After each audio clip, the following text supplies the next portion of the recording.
Bismillahirrahmanirrahim. Assalamualaikum warahmatullahi wabarakatuh. Perkenalkan, nama saya Rahma Ali Aprilia, NIM 123110222234. Saya berasal dari kelas 4C, program studi Pendidikan Agama Islam. Di sini saya akan membuat video untuk memenuhi tugas UTS mata kuliah materi fikih di sekolah atau di madrasah dengan dosen pengampu Ibu Dr. Devi Arisanti MAG.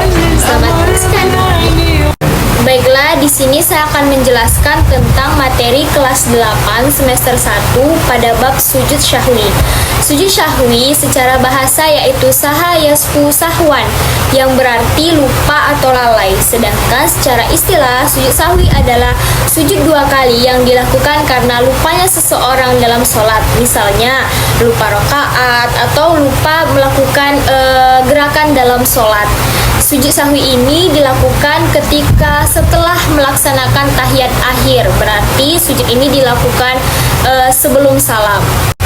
Nah, sujud sahwi ini dilakukan apabila seseorang tersebut lupa akan gerakan sholat ataupun lupa akan jumlah rakaat sholat yang sedang ia jalankan. Bacaan sujud sahwi ini adalah Bismillahirrahmanirrahim, Subhana man la yanamu wa la yasfu. Kemudian selanjutnya kita masuk ke hukum dan dalil sujud sahwi.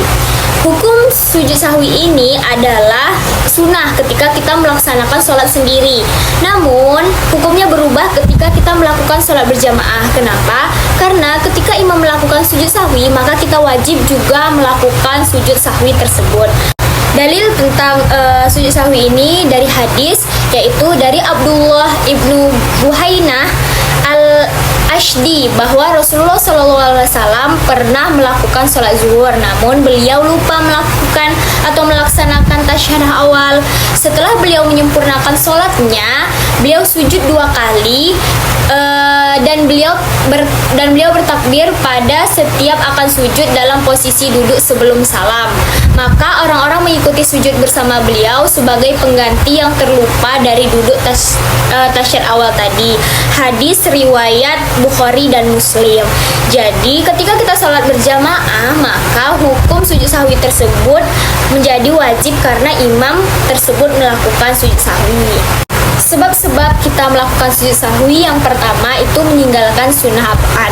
Apa itu sunnah abad? Sunnah abad itu adalah sunnah yang ketika kita meninggalkannya, kita diwajibkan untuk melakukan sujud sahwi tersebut, yaitu tasyahud awal, tasyahud akhir, tidak membaca sholawat kepada Nabi dalam sholat, atau tidak membaca doa kunut dan sebagainya. Yang kedua, ragu-ragu dalam meninggalkan sunnah abad tadi. Dia ragu nih, dia sudah melakukan atau belum, maka kita diwajibkan sujud sahwi.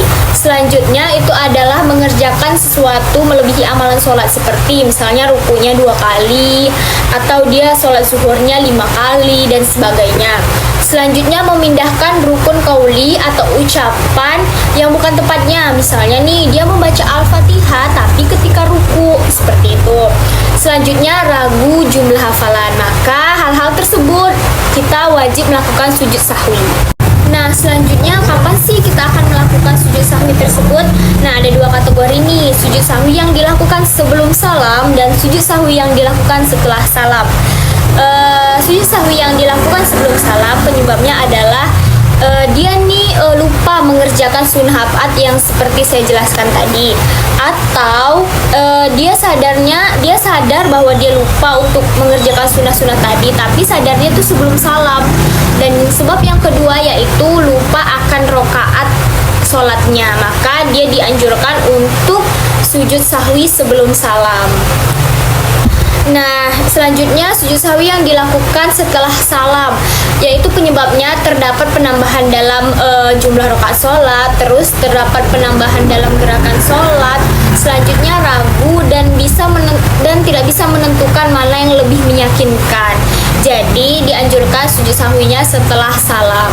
Bagaimana sih tata cara sujud sahwi? Kalau sebelum salam, sujud sahwi dilakukan setelah tahiyat akhir. Kita melakukan sujud pertama. Setelah tahiyat akhir kita melakukan sujud pertama, terus membaca Subhanallah la yanamu wa la yasfu, terus duduk dan sujud sekali lagi membaca doa yang sama Subhanallah la yanamu wa la yasfu. Setelah itu salam. Dan ketika melakukan sujud sahwi setelah salam sama, tapi dilakukan setelah salam. Sujudnya tetap 2 kali. Nah, terakhir kita masuk ke hikmah melaksanakan sujud sahwi. Yang pertama, itu menghindari kita dari sikap sombong dan takabur. Yang kedua, menumbuhkan sikap rendah diri di hadapan Allah Subhanahu wa taala. Yang ketiga, menumbuhkan kesadaran bahwa kita adalah manusia atau makhluk yang lemah di hadapan Allah Subhanahu wa taala, dan menumbuhkan kesadaran bahwa Allah itu adalah makhluk yang agung, yang sangat-sangat berkuasa.